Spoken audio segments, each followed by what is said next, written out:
Hey everyone, welcome back. I'm Alex. And I'm Jenny. Today's topic is something literally everyone deals with: procrastination.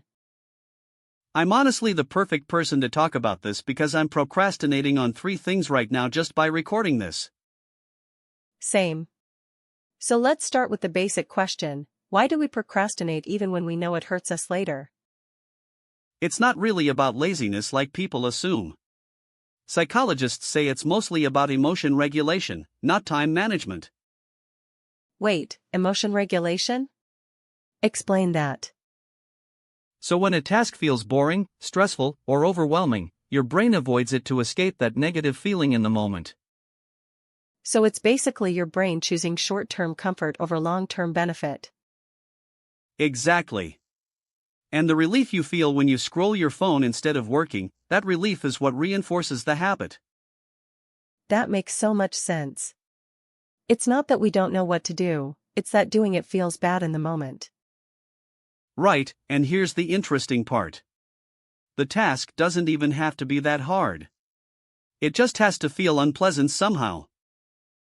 Like an email you've been avoiding for a week that would take 2 minutes to write.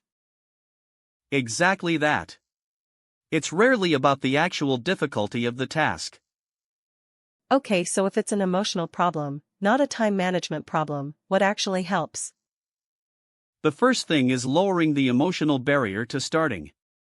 Not finishing, just starting. What does that look like in practice? The 2-minute rule. Tell yourself you'll just do 2 minutes of the task. Often that's enough to break the resistance. Because once you start, the task usually feels less scary than it did in your head. Exactly, the anticipation is almost always worse than the actual task.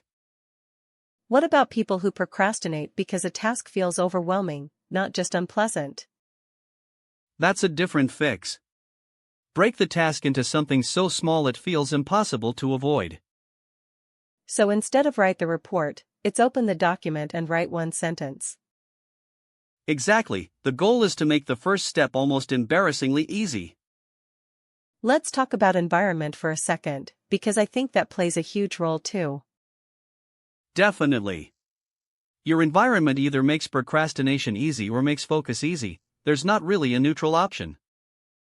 What's a simple environment change that actually works? Put your phone in another room.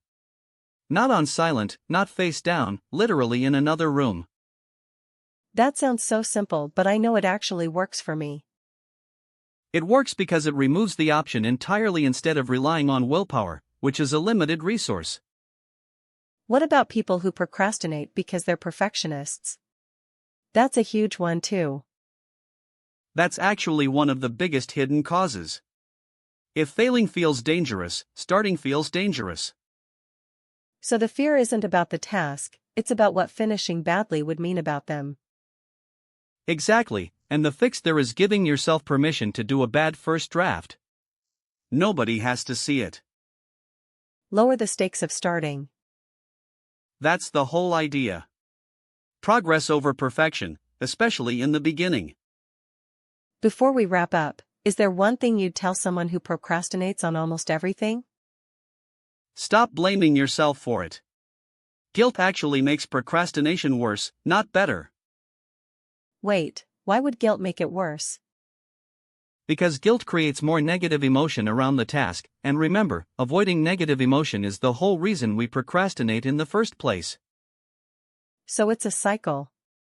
Procrastinate, feel guilty, associate the task with more bad feelings, procrastinate again. Exactly, and the way out is self-compassion, not self-criticism. That's such a good place to end. Lower the barrier to starting, shrink the first step, control your environment, and go easy on yourself. That's basically the whole episode in one sentence. Thanks everyone for listening. We'll see you in the next episode. Take care, and go do that one small thing you've been avoiding.